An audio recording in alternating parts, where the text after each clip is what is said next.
blank sheet. You probably thought that when you looked at me today. You said, that guy's a blank sheet. Okay, now, what you do is you have all the hierarchy of values on this side of the paper. Can you see that? You can see it? I'm actually doing this, aren't I? My wife says, she says this, I'm a sick puppy. Okay, I got these values here. Now, over here is an income source. So you got a hierarchy of values, and you got an income source. Let's just say it's $10,000 or $4,000 or $5,000, whatever the number it is, you know what it is. And let's just say it's $5,000 a month or $10,000 a month or something like that. And you have this income source coming in. Do you know that when that money comes in, you will spend your money according to the hierarchy of your values? The woman will, if she sees children's clothes, she'll buy children's clothes, children's education, children's this, everything else.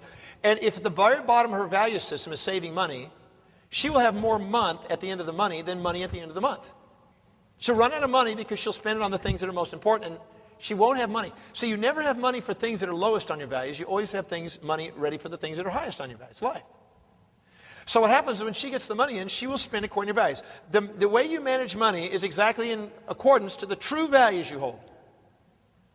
That's why I said how you spend your money earlier. So if you get $10,000 or $5,000, you're going to spend it according to the wealth, the hierarchy of your values. Now, if saving and building wealth is not in the top 4 or 5 of your values, it ain't going to happen.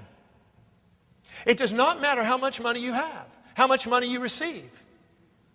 It's how you manage what you receive, because when you manage money wisely, you get more money to manage. When you don't, the wealthy get wealthier, the impoverished get impoverished. It's a proverb. Only because the hierarchy of the values dictate it. I consulted with a client that generated $6.27 million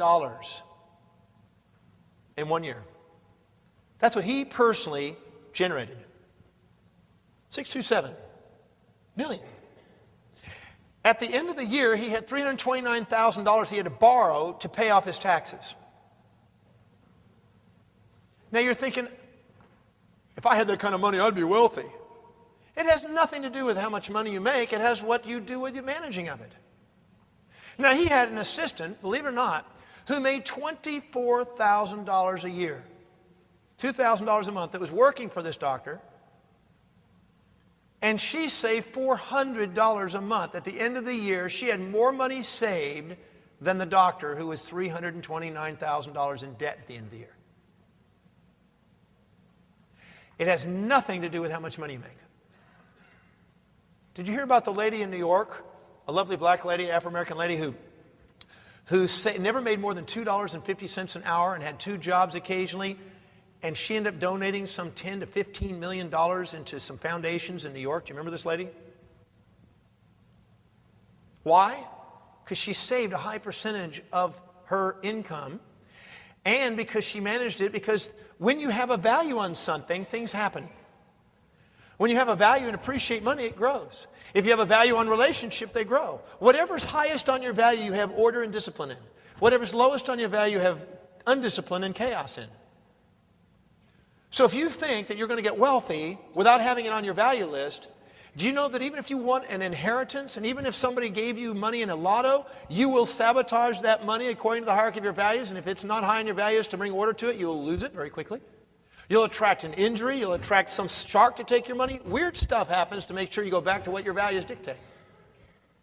You'll give it to a charity, give rid of it, because you don't feel worthy of it, because the hierarchy of your values dictate it. It has nothing to do with how much you make. It has everything to do with how you manage what you make, and how you manage what you make is exactly according to your values.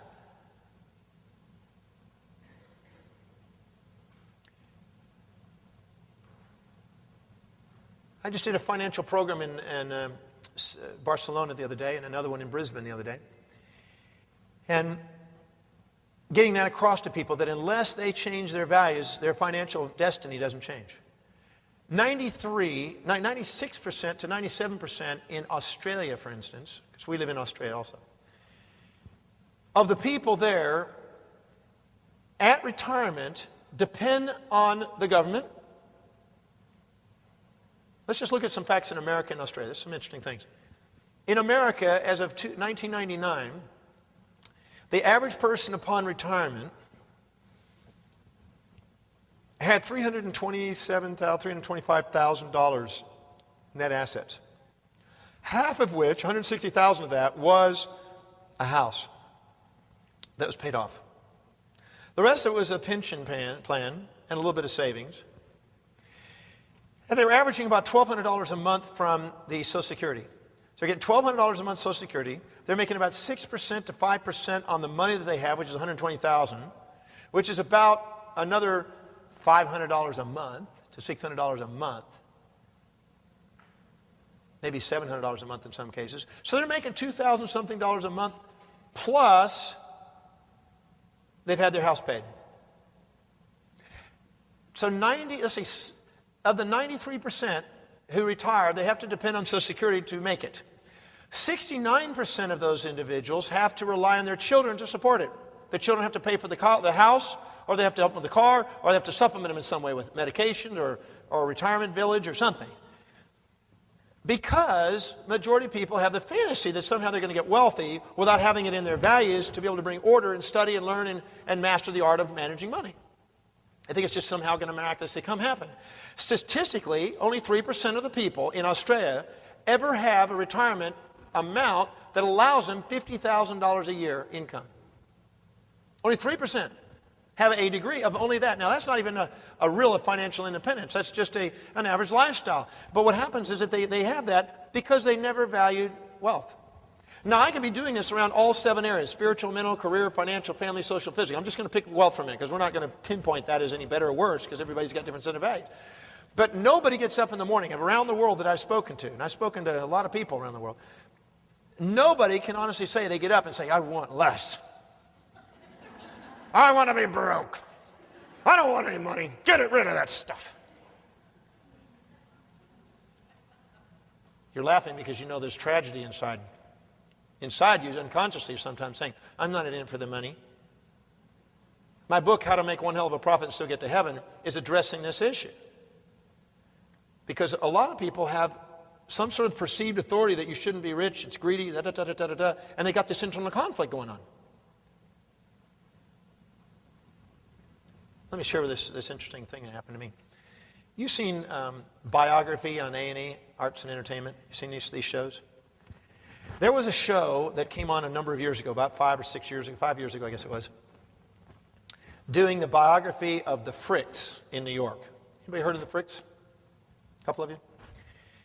We lived on 56th and 5th, my wife and I, for a number of years, and we used to go down to the Frick Museum sometimes and just sit and enjoy the paintings in this little room. And actually, A&E did a biography on the Fricks, and what's something I noticed on that show is that Mr. Frick, at midnight, every night that he happened to be in New York, would go in and read a particular book from midnight to 2 a.m. Well, I'm a kind of guy that loves reading, and I've attempted to collect and absorb some of the greatest minds on the planet.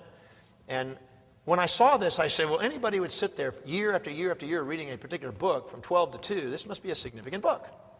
Particularly if this guy made some sort of impact on the world like he did. So the next morning, I contacted the bookstores and I said, I'd like to get the Book of Wealth. That was the title of the book, The Book of Wealth. So I said, I'd like to do it. And they said, well, that's not available, sorry. I said, but they gave me a card on a rare bookstore that maybe they can locate it. So I contacted the rare bookstore and they said, no, we can't get it. We know of the book, but it's not available. And I said, well, if it ever becomes available, can I get the first choice at it? And they said, well, yes, we can put you on the list, and we'll put a worldwide search out, and if it comes available, we'll do it. It just so happened, because of pure intention of getting this, that a couple days later, I get a call from them and said, you're not going to believe this, but it's on auction. So they're having an estate auction, and this book happens to be up for auction. So I said, well, bid, get it, whatever it takes, get it. I thought it was just going to be a book, some great book you read. About a day later, 2 days later, I get this giant crate, about this long and about that wide and about this tall, maybe about that tall, delivered to my place in Manhattan up on the 62nd floor. And I go, what's this? And they said, well, this is the Book of Wealth. And I go, damn. No wonder he was sitting there for all those years reading it. And I opened it up, and it was 10 volumes, about an inch and a quarter, inch and a half, something like that, 10 of them. And they're about this tall and about this wide. And with it came a history of that book that Sotheby's had done on the auction.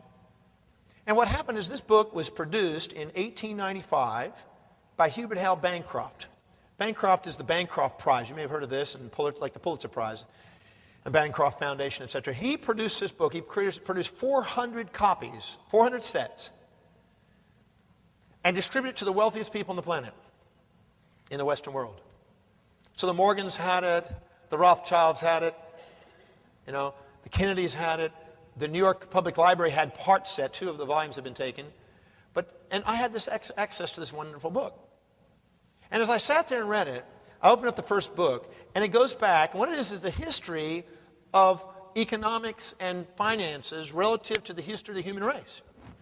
So it goes back to the Sumerians, and it goes back to the Egyptians, and the Babylonians, and the Semites, and goes through all the different cultures as far as recorded history has been able to demonstrate, and who was the wealthiest individuals, institutions, organizations, religious foundations, or people, etc., that had built wealth, and what did they do, how did they do it, what was the mindset, what was the cause, what was the motivations, etc.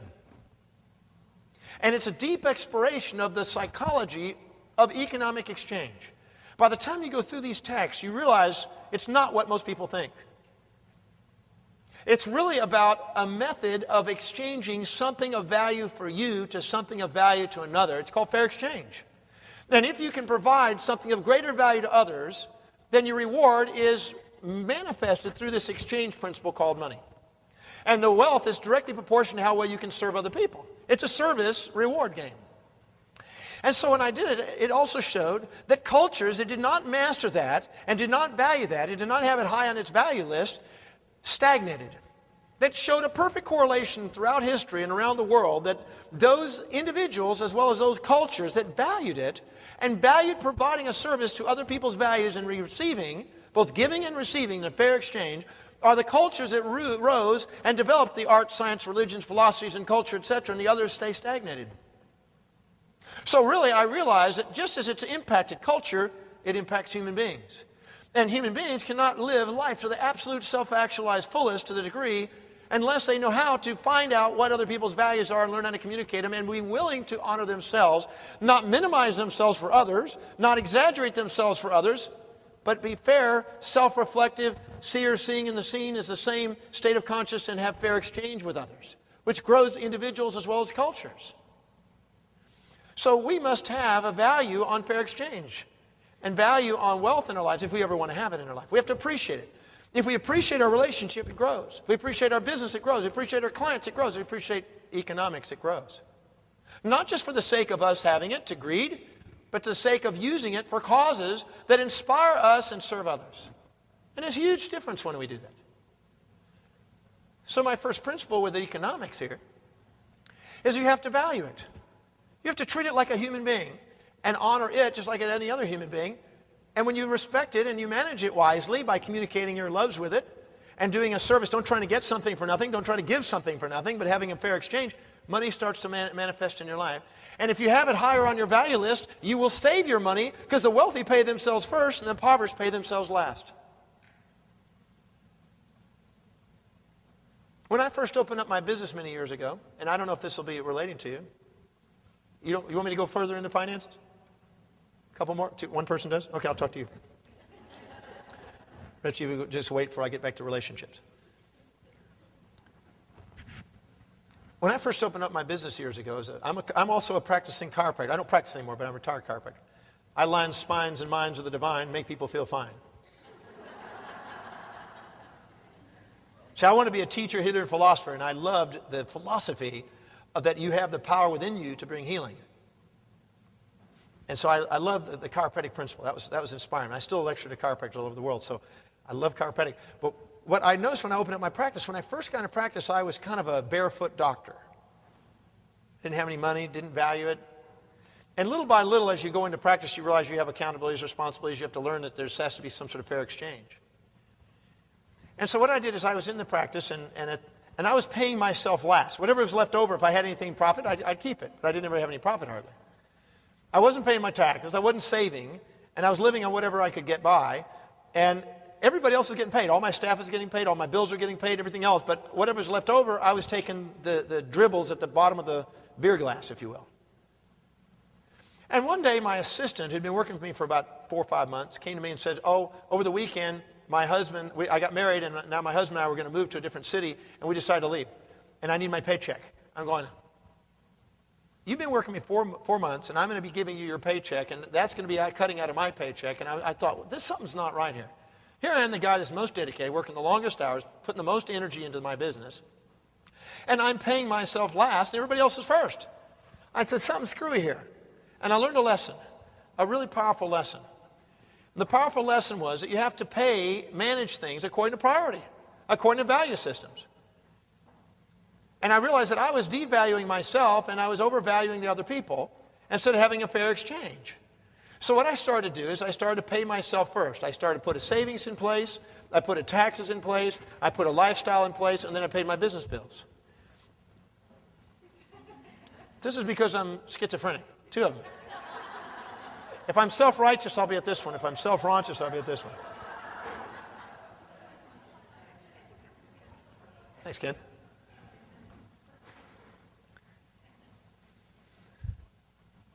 Abundance.